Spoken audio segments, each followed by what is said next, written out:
Bonsoir Gérald Bossor, bienvenue sur diversité.be. Merci d'avoir accepté notre invitation. Vous êtes éditeur, vous êtes fondateur des éditions du 7e ciel. Pouvez-vous nous en dire un peu plus? Comment est née cette idée d'édition? Déjà, bonsoir à tout le monde. Bonsoir Malika. Alors, en fait, la naissance de cette maison d'édition date d'une période où j'étais édité par la maison d'édition Rhodes, donc qui est une maison d'édition de Nice, et qui malheureusement a dû s'arrêter suite au décès d'une des deux personnes actives dans cette maison d'édition. Alors, à ce moment-là, j'ai eu un choix à faire. Soit je continuais à rechercher une nouvelle maison d'édition, soit je me lançais dans l'auto-édition. Et il se fait qu'il y a un événement qui a beaucoup interféré dans ce choix, c'est l'arrivée d'Amasolu Guindo. Donc, pour ceux qui ne connaissent pas, Amasolu Guindo, c'est un auteur malien d'origine dogon, que j'ai eu la chance de rencontrer sur les réseaux sociaux. Et nous avons beaucoup échangé. Quand j'étais au sein des éditions Rhodes, j'avais même proposé à la directrice des éditions de proposer une édition à Amasolu Guindo. Donc cette possibilité existait, même si au départ c'était prévu surtout pour une édition électronique. Et puis, il se fait que tout ça a disparu, toute cette possibilité a disparu, et donc je me suis retrouvé avec ce choix à faire. Et j'avais toujours, pas vraiment promis, mais j'avais dit à Amasolu, écoute, je pense qu'un jour, on va réussir à t'éditer. Et là, je me suis dit, si je ne le fais pas maintenant, il ne sera jamais édité. Et donc, j'ai lancé la maison d'édition avec son ouvrage. Mais est-ce que quand on se lance dans une telle ambition, aujourd'hui, on connaît la difficulté du livre, en tout cas de pouvoir vendre des livres, est-ce qu'on le fait d'abord avec un peu d'inconscience? Est-ce que c'est nécessaire pour construire ça ou, Alors, si on réfléchit trop, on ne le fait pas. Alors ça, c'est sûr. Je veux dire, même si on se met à calculer, on ne peut pas, c'est impossible de se lancer. Bon, heureusement, aujourd'hui, il existe des moyens, donc, qui sont notamment l'impression à la demande, qui permettent justement de prendre ce risque. Parce que grâce à l'impression à la demande, on peut lancer des éditions tout en n'étant pas obligé de faire de très gros investissements. Voilà, donc oui, bien sûr, il y a une certaine forme d'inconscience là-dedans. Il faut savoir que je suis encore, donc bon, j'approche petit à petit de l'âge de la retraite, mais je suis encore un salarié. Donc ça signifie que c'est une deuxième activité dans ma vie. Donc je travaille en tant qu'ingénieur dans une société et en même temps, donc à partir de 17h, je change de casquette et je deviens l'éditeur et je travaille le soir sur la maison édition, tout en espérant, au moment de la retraite, d'avoir une maison édition qui est rentable. Voilà, donc c'est un peu l'objectif. Oui. Alors, quand on reçoit un manuscrit, alors je me rappelle d'un ami écrivain qui me disait un manuscrit est toujours plus fragile qu'un livre. Quel regard vous portez sur un écrit? Est-ce que tout de suite vous percevez le potentiel d'un roman ou est-ce que vous demandez à un auteur de retravailler et de prendre le temps peut-être de repeaufiner un texte? Alors, chez nous, les auteurs retravaillent énormément. Donc ça, c'est vraiment une règle générale. Je pense que vous pouvez demander à tous les auteurs qui sont passés chez nous, ils ont tous retravaillé leur texte. Il y a, je dirais, peut-être une personne qui est une exception, qui est Isabelle Maloé, qui est une auteure qui a une très très belle plume. Et on a un peu, je veux dire, vis-à-vis de ses écrits, on a presque peur de toucher à son texte tellement c'est presque de la poésie prosaïque en fait. Donc on n'a pas trop envie d'y toucher. Mais oui, nous on analyse les textes vraiment en profondeur. D'ailleurs, une phase d'édition, c'est 6 phases successives de correction. Et en général, ça dure entre 2 et 6 mois, suivant le niveau de l'écrit et puis ce qu'il faut reprendre. Et vous faites vous-même le suivi ou vous avez une équipe derrière vous qui permet ce suivi? Alors, on a bien sûr une équipe, je ne pourrais pas tout faire tout seul, hein. Donc, pour ce qui est de l'écriture de fond, on est 2 personnes. Donc, il y a moi, bien entendu, et puis j'ai une correctrice qui s'occupe, je dirais, plus de la correction entre guillemets de base. Ça n'existe pas une correction de base. Tout ce qui est corrigé est important, mais donc il va plus s'occuper de tout ce qui est orthotypographique. Et moi, je vais plus m'occuper du fond, donc des éventuelles reprises de texte. Alors, j'ai pu constater sur votre site que pour l'instant, vous prévenez vos lecteurs que vous ne recevez plus de manuscrits, que jusque mars, vous êtes très occupé. Comment expliquez-vous cette demande? Est-ce que c'est d'abord pour un éditeur perçu comme un succès de sa maison d'édition ou les gens écrivent de plus en plus? Bon, je pense que toutes les petites maisons d'édition ont ce problème parce que les éditeurs sont quand même… Bon, les auteurs, aujourd'hui, on entend énormément d'auteurs dire « Ah, mais non, moi, je préfère être auto-édité. » Mais bon, ça dure un certain temps, mais il y en a qui réussissent, bien entendu, en utilisant cette filière. Mais c'est quand même quelque chose de très, très compliqué, s'auto-éditer.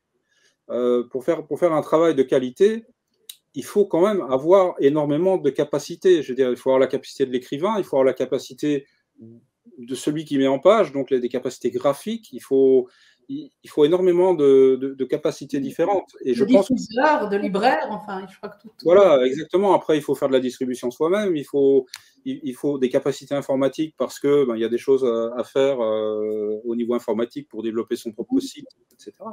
Donc, je pense que l'auto-édition aujourd'hui, c'est le même avantage que j'ai avec la petite maison d'édition, c'est-à-dire qu'ils peuvent effectivement éditer assez facilement, imprimer des ouvrages en tout cas, mais tout le travail qui est prévu à côté, c'est quand même vachement compliqué, quoi. Alors, on est donc un média de diversité.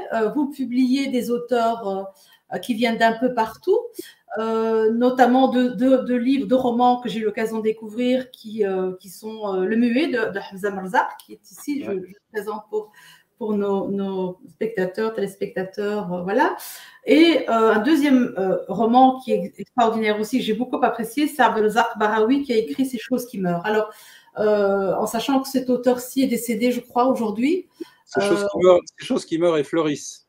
Il ne faut pas oublier la suite du titre, c'est très important dans la philosophie du roman.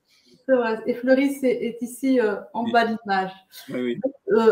Malheureusement, Abdelrazak nous a quittés, hein, si je me souviens. Au mois de mars cette année, on a tout fait pour le sortir son livre avant, mais malheureusement, le pauvre, il n'a pas pu tenir son livre. Racontez-nous l'aventure, justement, comment vous avez reçu ce manuscrit, comment vous avez décidé de le publier, pourquoi vous avez décidé de le publier?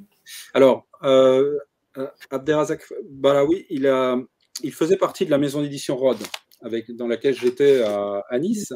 Il a écrit un livre qui s'appelle Fedala, mon ailleurs, que j'avais lu, et qui est un livre magnifique, qui est dans le même, du même niveau que celui que vous avez lu, là. Ces choses qui meurent et fleurissent. Ouais, fleurissent, oui. Je savais par l'intermédiaire de l'ancienne directrice des éditions Roth que Abdelrazak était pas en très bonne santé. Et un jour, il m'a contacté, et je dirais presque que la question ne s'est même pas posée. Il m'a demandé si je voulais le rééditer, et en fait, sachant ça… Enfin, c'est pas de la pitié ou quoi que ce soit, mais je me disais, mais vraiment, si je lui fais pas plaisir, alors pourquoi on va s'appeler 7e ciel, quoi? Je veux dire, il faut vraiment tendre la main quand c'est possible. Et donc, on l'a fait. On a décidé de sortir l'ouvrage malgré que Abdelrazak nous ait quittés. On a dit, on va quand même l'éditer. Et puis voilà. Et puis ça a porté ses fruits au sein de la famille et chez les amis. Mais nous, on est très heureux d'avoir pu contribuer à, entre guillemets, à sa mémoire un petit peu quand même. Est-ce que Septième Ciel est une maison d'édition qui a pour ambition justement de varier les écrits? Vous n'avez pas un genre en particulier, mais vous avez des collections par contre. Vous avez 3 collections. Oui, alors ça commence en fait. On a commencé par ce qu'on appelle la collection blanche. Donc la collection blanche, bah, c'est tout ce qui est entre guillemets bienveillant dans les éditions Septième Ciel. Donc c'est-à-dire que il n'y a pas un genre particulier dans la collection blanche. En fait, on a un peu de tout. D'ailleurs, le roman que vous avez montré tout à l'heure, qui s'appelle Le Muet de Hamza Marzak, est un roman qui est très dur. C'est un roman qui est très très dur, mais qui a une morale qui est absolument magnifique. On parle, bon, juste pour en parler 2 secondes, on parle quand même d'un ex-djihadiste repenti, donc c'est quand même un sujet qui est compliqué. Déjà rien que de l'éditer, c'est compliqué, parce qu'on se pose des questions, est-ce qu'il faut le sortir, ce genre d'ouvrage?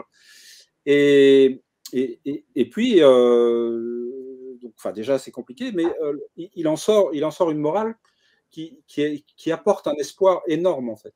Mm-hmm. Quand on finit ce livre, on se dit finalement, il y a quand même de l'espoir quelque part. Mais Gérald, est-ce que vous avez un comité de lecture, comme les maisons d'édition peuvent en avoir, ou c'est vous qui décidez seul? Alors, c'est moi qui décide au final, mais je ne vais pas, comment je vais dire, m'autoproclamer décideur universel. On a bien entendu un comité de lecture. Il y a certains ouvrages qui n'y vont pas. C'est-à-dire quand je juge que l'ouvrage appartient, je sens qu'il appartient à notre collection, dans ce cas-là, effectivement, je ne l'envoie pas au comité de lecture. Mais je dirais, sur 40 ouvrages qu'on reçoit par mois, il y en a peut-être 5 ou 6 qui vont au comité de lecture. Il y en a plus d'une trentaine qui sont éliminés d'office à la première lecture que je fais. Alors pourquoi ils sont éliminés? Ça peut être différentes raisons. Le style ne convient pas, le sujet ne convient pas, ou alors on nous envoie des ouvrages même pas corrigés, même pas relus, où il y a des erreurs de syntaxe, où il y a et ça on n'accepte pas. Je veux dire, on considère que quand on envoie un ouvrage à un éditeur, il faut quand même un minimum de respect vis-à-vis de l'éditeur. Ouais. Donc voilà. Nous sommes bien d'accord. Quelles sont vos prochaines publications? Alors, là, en fait, sur le mois de décembre, je vais les sortir, voilà, on a cet ouvrage qui est sorti le 4 décembre et qui s'appelle Les Rumeurs de la Terre d'Isabelle Maloé. Alors, Les Rumeurs de la Terre d'Isabelle Maloé, c'est un ouvrage qui parle de Soundiata Keita. Alors, Soundiata Keita, les Africains en général connaissent, les Européens très peu. Soundiata Keita, c'est ce qu'on a appelé le premier empereur du Mali, ou empereur du Mandé, puisque ça s'appelait le Mandé à cette époque-là, parce que là, on parle du XIIIe siècle. Et là, c'est son histoire, en fait, toute son enfance, et puis l'histoire aussi de sa maman, qui était une personne très particulière. Et voilà, c'est un ouvrage absolument féerique. Il faut lire ce livre. Dans la critique que j'ai mise sur les réseaux sociaux, je dis cet ouvrage devrait être proposé dans les lycées, dans les collèges, mais c'est vrai parce que c'est une leçon d'humanité assez extraordinaire. Comment êtes-vous diffusé? On peut trouver vos livres en librairie, sur les sites, je suppose, de vente de livres? Alors, on est donc, comme on l'a dit, nous sommes une minuscule maison d'édition. Nous avons la chance d'avoir non la diffusion, mais la distribution à travers Sodis. La diffusion, c'est quelque chose qui coûte cher à une maison d'édition. Donc, quand on parle, pour que les gens comprennent bien, la distribution, en gros, c'est stockage et transport. La diffusion, c'est la partie commerciale, donc celle qui permet d'aller voir les libraires, donc avoir quelqu'un sur la route, en gros, qui va faire ce boulot-là. Alors, cette personne, c'est moi. Donc, c'est évident que la diffusion ne se fait que pour l'instant au niveau local et également par démarchage à travers Internet ou par téléphone vis-à-vis des libraires. C'est comme ça qu'aujourd'hui, les éditions 7e ciel sont présentes dans une vingtaine de librairies physiquement, pas avec tous les ouvrages, mais il y a toujours 2-3 ouvrages dans chacune des librairies dans lesquelles on est présent. On parle de la France, hein? Ou en Belgique aussi? en Belgique, j'ai pas encore d'adresse pour l'instant. En fait, il faut savoir, c'est quand même important en tant qu'éditeur, quand on va se présenter, on peut pas se dire tiens, j'ai 6 bouquins, je vais aller me présenter chez un libraire. Il faut être un peu sérieux. Je veux dire, on arrive en tant qu'éditeur, il faut déjà avoir un semblant de collection, sinon le libraire il va pas vous faire confiance. Donc j'attendais un peu quand même d'avoir une collection qui parle un peu. Là, bon, on arrive à une vingtaine d'ouvrages, ça commence à ressembler à une vraie collection. Et je le vois d'ailleurs au contact que j'ai avec les différents libraires, même par téléphone, ils écoutent et puis on voit qu'il y a une volonté de coopérer. Ce qui n'était pas vrai au début. Au début, on me prenait plutôt comme un faux auto-édité qui avait lancé sa propre maison d'édition. Et là maintenant, bon, avec 20 ouvrages, c'est plus du tout la même histoire. Exactement. Alors, je voudrais quand même que vous me parliez d'un auteur que vous publiez aussi, qui s'appelle J.F. Spencer. Qui est J.F. Spencer? Ah, alors J.F. Spencer, il a écrit pour l'instant 2 livres. Alors, il est où l'autre? Ah, voilà. Donc, le premier, c'est Le Monde selon Marie. La jolie couverture. Oui, alors ça, je vais vous en parler tout de suite. Et le deuxième, c'est Les Carnets d'Ivan Stoff. Alors, Le Monde selon Marie, c'est un roman que j'ai écrit, puisque J.F. Spencer, c'est moi. Voilà, enfin, je pense que toutes les personnes des réseaux sociaux qui nous côtoient et qui vont voir cette vidéo, enfin, la plupart le savent. Voilà, il y en a d'autres qui l'apprendront, bien sûr. Donc, peut-être avant d'aller plus loin, pourquoi avoir choisi un pseudonyme? Pourquoi ne pas avoir écrit sous votre nom? Eh bien, parce que j'ai une profession qui est également commerciale et je désirais séparer. Quand on commence à écrire, on ne sait pas où on va. Hein. Donc, on se dit peut-être qu'on va écrire des bêtises, on ne sait pas. Donc, je me suis dit, je vais séparer mes 2 activités simplement en utilisant un pseudo. Aujourd'hui, j'aurais plutôt tendance à revenir sur mon nom, sur mon véritable nom, mais bon, je suis parti sur J.F. Spencer, ça restera J.F. Spencer. Voilà, c'est comme ça. Surtout que c'est une collection, en plus, ça va être 4 livres. Je ne peux pas changer de nom au milieu, quoi. C'est compliqué. Bah, dites-nous un peu quelle est la trame de vos livres. Est-ce que ce sont des sujets qui sont d'actualité, d'histoire? Quels sont vos sujets de prédilection? Alors, donc, Le Monde selon Marie, c'est un livre historique avant tout, puisque ça parle d'une période de l'Amérique du Nord qui se situe entre 1862 et 1865. Alors, il faut savoir qu'en Amérique du Nord, à cette période-là, il y avait 2 guerres parallèles. Il y avait déjà, primo, la campagne du Mexique, donc de Napoléon III. Donc, Napoléon III envoyait des troupes au Mexique pour récupérer une dette, en fait, en même temps que les Anglais l'ont fait, et d'autres pays d'ailleurs. Et en même temps, il y a une deuxième guerre qui est beaucoup plus connue, qui est la guerre de sécession aux États-Unis. Donc le roman démarre au Mexique, c'est l'histoire d'un écrivain russe qui se retrouve enrôlé totalement par hasard dans les troupes napoléoniennes, et on va l'utiliser pour être correspondant de guerre, en gros.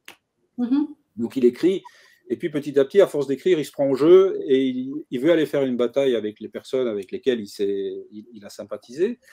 Et la première bataille, il est blessé. Et il va être récupéré par une dame qui s'appelle Marie. Et toute l'histoire commence là. La dame est un peu particulière puisque c'est une sorcière vaudou. Et enfin, non seulement ça, mais elle a d'autres...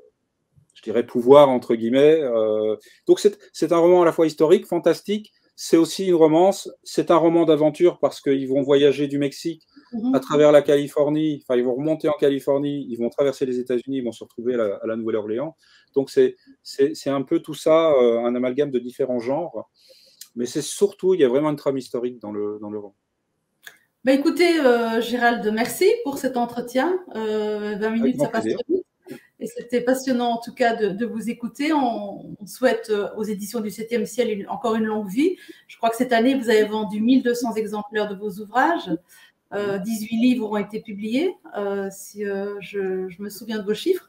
Et on souhaite pour 2022 un succès au moins doublé, si ce n'est triplé. Voilà. Merci. Merci beaucoup en tout cas, et puis à très bientôt. Voilà. Ah, oui, on le souhaite en tout cas. Merci Gérald. Merci Malika.